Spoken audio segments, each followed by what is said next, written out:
Hi guys, it's me again, Neo.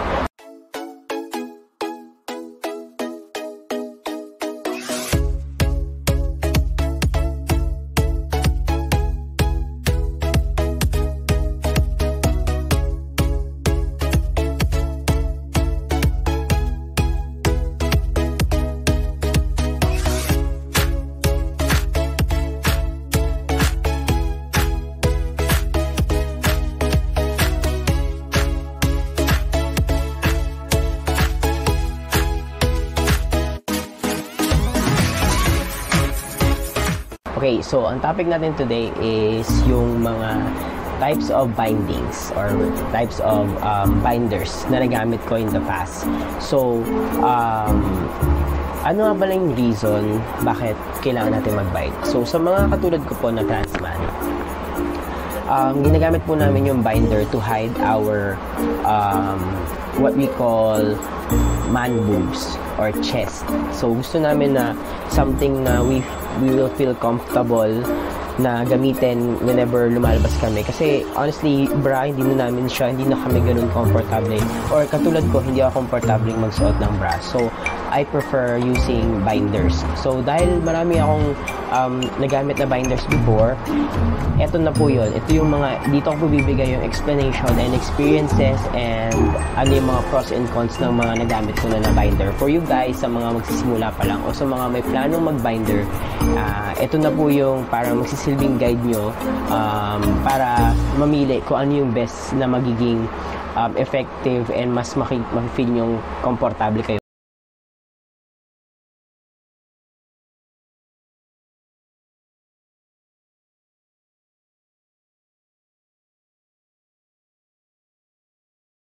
Ano po ba yung benefits ng binding?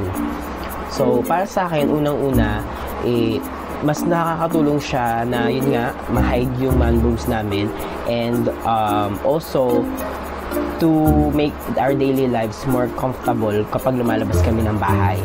So, maraming uri ng binders na pwede nyong gamitin. Pero, like I said, bibigyan ko kayo ng sample na para sa akin is gumana. Okay? So, let's start with the tapes na ginamit ko before. Or nagsimula ako using binders na like, example is yung sports bra. So, sports bra, ginagamit ko yun before. You can actually buy it anywhere, any store or SM or department store or any sportswear na store, mabibili nyo po siya doon. So, ano po yung sa akin, meron lang konting kasi medyo dysphoric kasi ako. So, sa yung wearing sports bra, kasi nung una wala pa akong idea sa kahit anong option for binding. So, yung sports bra, ginamit ko siya kasi parang since yun pa nga lang yung naisip ko na pwede makatulong mag-hide ng chest area. Yun yung ginamit ko. So, naghanap ako, nakabili ako nun sa SM. Sa Toby Sport meron din po. Medyo may kamahalan lang. Pero meron din sa department store. So, kung bibili po kayo sa department store, syempre, hindi naman siya ganun kamahal. Pero, pwede nyo siyang, siguro mga bumili kayo 2 or 3 para lang meron kayong pangsalitan everyday. So, ayun. So, yun ang ginamit ko. Ang sa akin lang kasi, medyo hindi ako, nung time na yun, pinipilit ko lang maging komportable. Pero kasi, as time goes by, nakapansin ko na yung feeling na kapag nakasuot ka ng sports bra, kaya ka nga nagsusuot ng sports bra kasi para ma-hide yung man boob or yung chest area.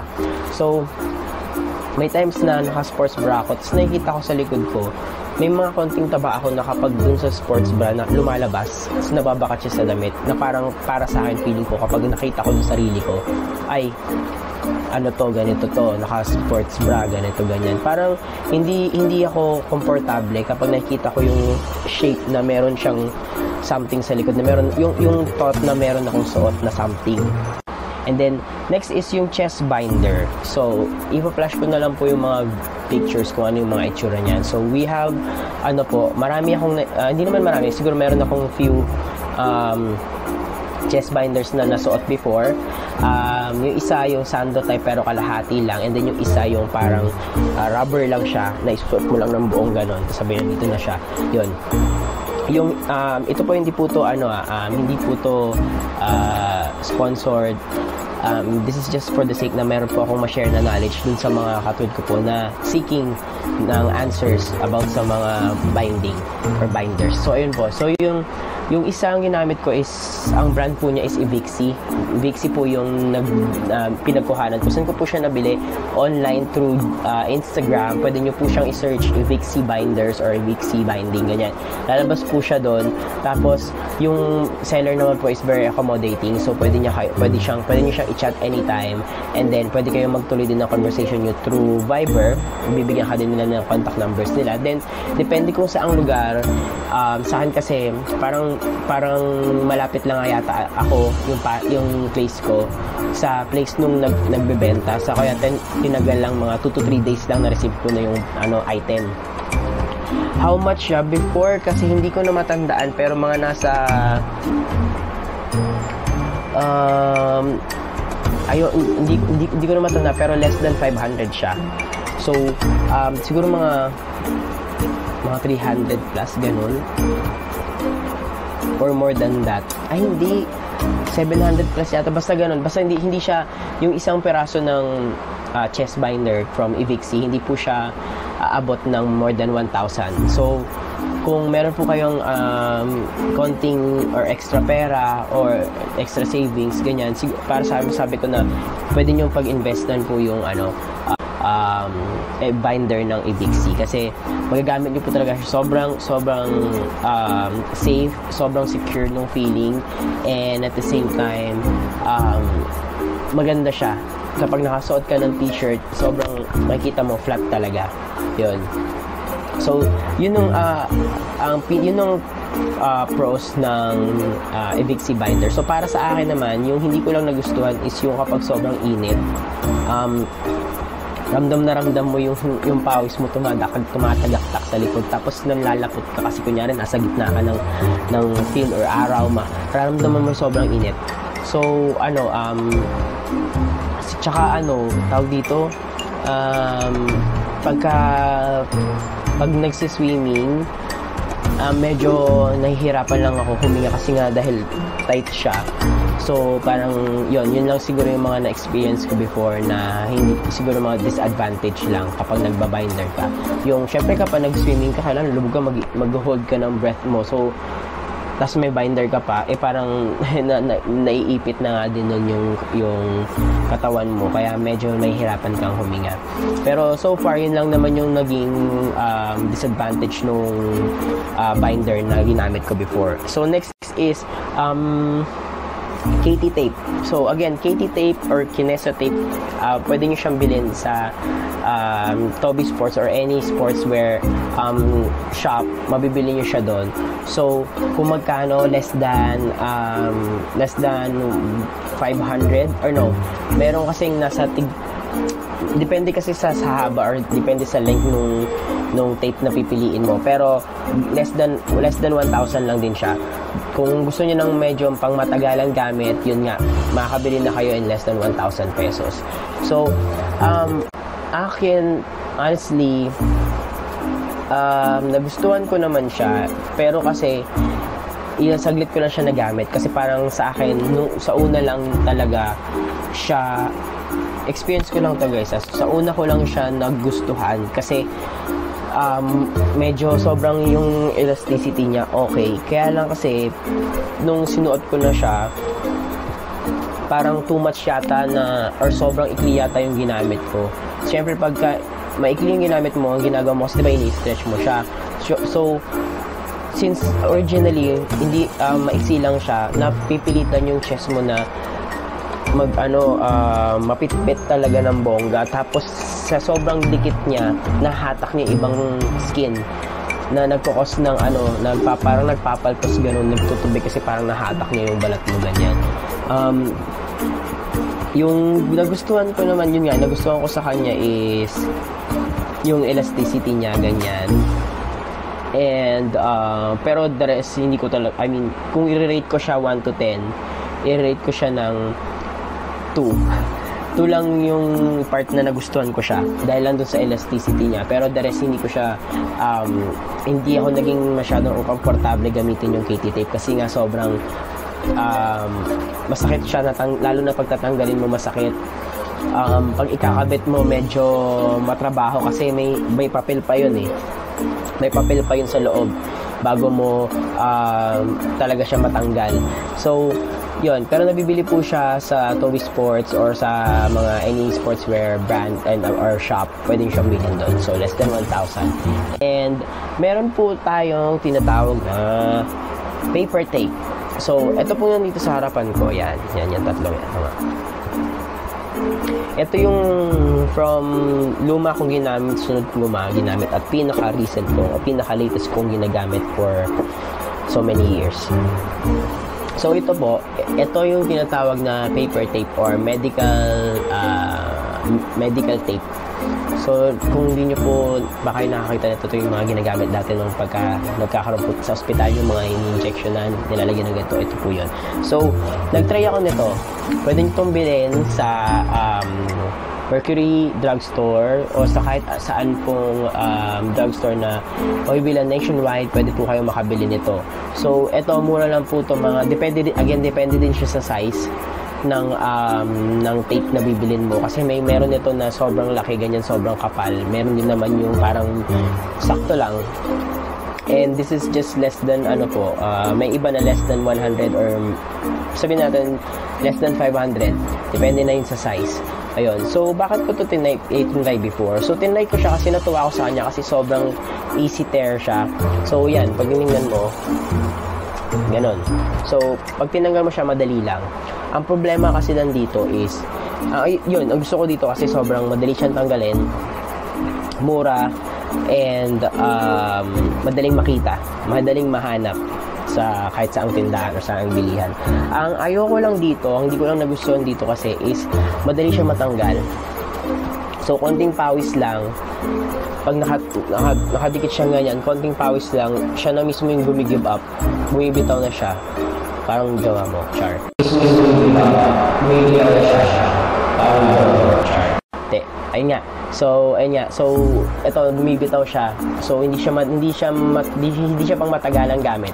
And also, dahil nga sa bumibitaw siya, ang tendency, papatungan mo ulit siya ng isa pa.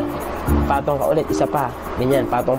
Hanggang sa, ang dami mo nakapatong na tape sa chest mo, thinking na makakatulong siya para hindi matanggal. No. Kahit gaano karaming ipatong mo dyan na tapes, kung bibigay talaga siya. Hindi siya pang matagalang gamit. So, okay? So, mahirap siyang gamitin. Kasi lalo na kung kunyari gusto mo 8 hours kang nasa labas ng bahay, gagamitin mo to, good luck. Maya makikita mo sarili mo ganun kasi natatanggal nga siya. So, tinatry mo ikabit. Ganun. So, ayun. Ito yung pinaka-list na ginamit ko. And also, ano din siya? Anong tawag dito? Hindi siya ganun kasakit. Pero ang ginagawa ko kasi nung time na yon, nilalagyan ko siya ng konting bulak sa pagitan pag kinabit ko para lang hindi masyadong madamage yung nipple area. Pero kasi madadamage pa din siya. Pero in pangit tingnan kapag may bulak kasi nagiging halatang sa t-shirt. So, di ba nga ang main purpose ba tayo nagbabayad? Kasi para mas maging okay yung outside appearance ng mga chest natin whenever or whatever t-shirt yung isuot natin. So, next is Armac. Yan. Yan yung itsura nung wait. Yan. Armac yung tape. So ito po, ito yung sumunod na ginamit kong tape. So, ang nagustuhan ko dito kasi is easy tear din siya. And also, yan, kunyari ganyan. Kasi ganyan kahaba yung tape na ginagamit ko. So, easy tear lang siya kasi hindi mo na kailangan ng gunting. Ayun na siya. Putol na. And ginagamit, nagustuhan ko siyang gamitin kasi bukod sa madali siyang punitin, madali siyang isuot, madali siyang ikabit. So if if araw-araw maalis ka sa bahay nyo, hindi siya kain oras. Like yung, hindi siya kain oras na kailangan ano ka talaga, mag-alat ka ng medyo mahabang oras para lang maikabit to. Hindi. Kasi madali lang siyang punitin, and at the same time, kabit mo lang, ganyan, okay na. Ganun lang kabis. Mabilis lang siya, tapos depende sa ayos na gagamitin mo, ganun. So, also yung elasticity niya okay din, and at the same time, mura din siya. Mabibili nyo siya sa any national bookstore or any hardware na makikita nyo sa mall, meron po sila nito. Hindi po to ewan ko pero na-experience ko, never tong nawala sa national bookstore or sa hardware na mga napuntahan ko, hindi siya nawawala. And this is like less than 200. Gano'n siya kalaki, parang ganyan. Dagdagan mo lang ng konti, ganyan siya kalaki. May mga iba't iba din siyang sizes, pero yun nga, yung pinaka binibili ko madalas is yung mga less than 200 lang. Ayun. So, ang hindi ko lang nagustuhan dito sa tape na to is, hindi ko alam, siguro sa material na ginamit sa kanya or what not. Pero kasi nung sinusuot ko to, the moment magpawis ako, ang kati na niya sobrang kati, to the point na hindi ka makakontentong hindi mo siya kakamutin ng sobra-sobra at ending magsusugat. So bukod sa nasugatan ka na sa tape niya, pagtanggal mo, nasugatan ka rin dahil kinamot mo ng kinamot. So ewan ko, depende kasi sa skin type, guys. So maybe sa some of you na gumagamit ng gantong klase ng tape, Armac tape, is hindi naman kayo nangangati or hindi naman kayo nasasaktan. So depende nga talaga yun sa skin type. Pero sa akin kasi nasaktan ako tsaka sobrang kati. Ayun, so nag-decide ako na pumalit kasi ang daming suggestions kasi before na pinanood ko kung ano yung mga effective daw, ganyan. And nag-try naman ako na lahat para ma-make sure talaga kung ano talaga yung yung tama para sa akin. Pero again, ito po, hindi ko siya i-rate ko siya no siguro 5 out of 10. 5 ko to i-rate yung paggamit ko sa kanya. 5 lang yung score na bibigay ko kung gaano ko siya nagustuhan. Ganon. So, pero kung titignan naman niyo siya sa panglabas na appearance, okay siya kasi hindi din mahalata yung chest part mo or yung umbok mo dito, hindi siya makikita. So, perfect naman siya when it comes to hiding our man boobs. So, okay, maayos siya. Yun lang, yung feel, yung pakiramdam talaga na gamit mo siya sa loob, yun lang yung nagkaroon. Dun lang ako medyo sumablay sa tape na to. Okay? So, next is my all-time favorite, Max Tape. Yan. Nakikita nyo mga Max Tape. Yan. Max Bond Tape. So, eto guys, ito na yung after ko dito sa Armac na tape. Ito na yung ginamit ko ever since. And how much? Nasa 175 pesos yata siya ng isang ganito. So, bumibili ako ng mga ilang peraso, mga like, siguro mga 3, ganun, 4. Pero sa isang ganito, nagagamit ko siya good for maybe 2 months, pero kasi depende kasi, or 1.5 siguro, depende kasi siya sa kung gaano kahaba yung tinatanggal mo or kung gaano mo siya kadalas gamitin. Sa akin kasi araw-araw. So, pero maiksi lang. So, ganito lang din siya. Katulad nung Armac tape, easy tear din siya. So, ganyan. Yan. So, mapakita ko sa inyo. Yan. So, ayan din siya. Yan. Pero kung titignan nyo maigi, i-compare natin tingnan nyo. So, tingnan nyo, medyo magkaiba sila ng kulay. Ito lighter si Armac, darker si Max. Yan. Pero kung titingnan mo yung mga itsura nila, almost the same lang din naman. Kulay lang yung pinagkaiba. Pero, pag tinignan mo, medyo mas manipis si Max Tape kaysa kay Armac. So, ayun. Again, si Max Tape po, nabibili siya kahit sa ang National Bookstore. Pero, once na makakita ka nito sa National Bookstore, I would suggest bumili ka na ng marami kasi mabilis siyang maubos. Sobrang bilis siya maubos. Like, parang kailan ba yun? Merong one time na bumili ako sa National Bookstore nito. Nung first time kong bumili, isa lang, parang tinetest ko lang muna. Ang dami niyang paninda sa National Bookstore. Then, nung mga siguro, after ilang days na na-test ko siya, siguro mga sabihin natin 5 days. Mga 5 days ko siyang na-test. bumalik ako sa SM National Bookstore para bumili. Wala na. So, noon na mabenta nga talaga si Max Tape. Kaya ang ginawa ko, laging kung nasan man akong lugar, lagi kong pinupuntahan National Bookstore para i-check kung may ganito, may Max Tape, then tsaka ako bumibili ako mga dalawa or hanggang 3 ganito, okay na yon kasi sobrang dami na nun and enough na para magamit mo sa mga araw-araw mong paglabas-labas ng bahay. Also, kung tawag dito, yung pros ni Max Bond Tape, sa akin kasi sobrang perfect nito, kaya dito talaga ako nagtagal. Kasi kahit na mabasa mo siya, kahit mapawisan ka, hindi ka mangangati. Ewan ko, again, sa akin lang to yung sa skin type ko.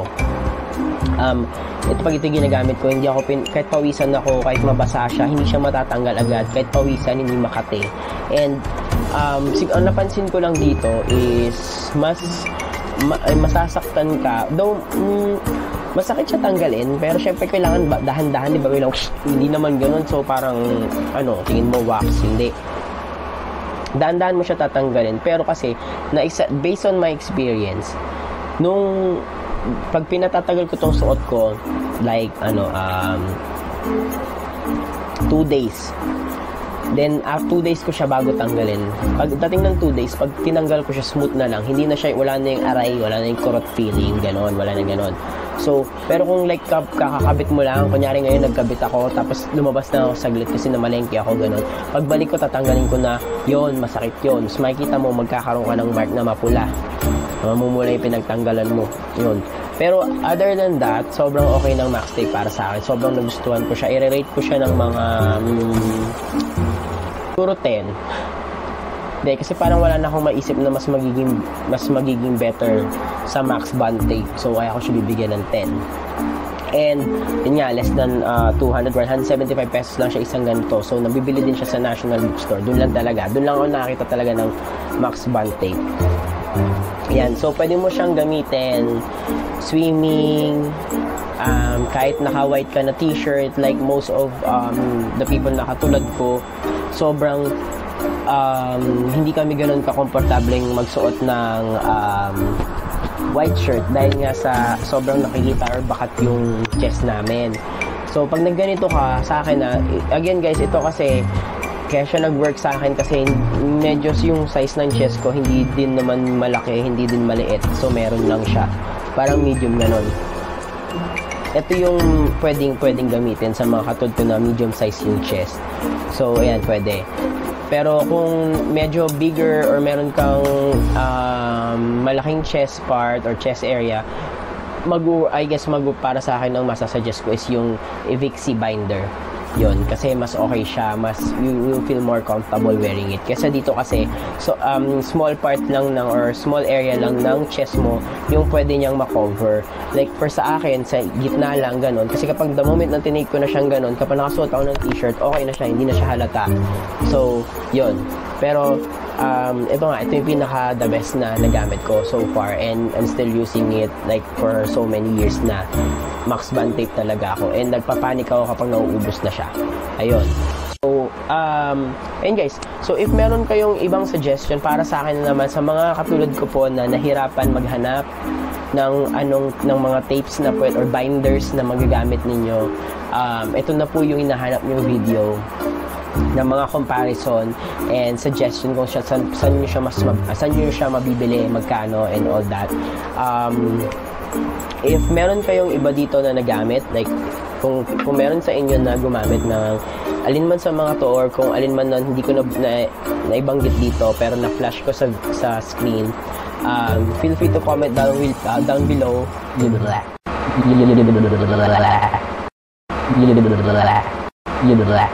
Feel free to comment down below ano po yung mga na-experience nyo and kung ano yung preferred nyo na binding or binders or ano man. So yun, pwede nyo or bigyan nyo rin ako ng suggestions kung meron kayong mas maganda sa Max Tape, sige, let me know. Please leave a comment below, and kung saan siya mabibili and kung magkano.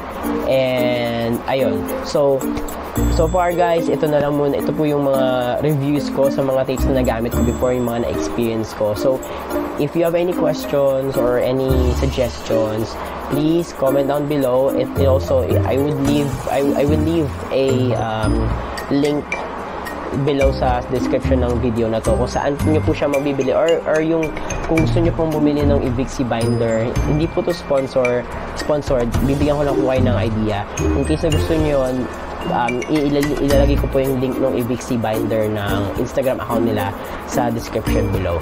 So if you have any suggestion guys, feel free, okay, na mag-comment and mag-message sa akin anytime, anywhere, char. Anyway, so yun nga guys, yun lang for today, and I hope you like my reviews, and don't forget to hit like and subscribe. Thank you, bye bye.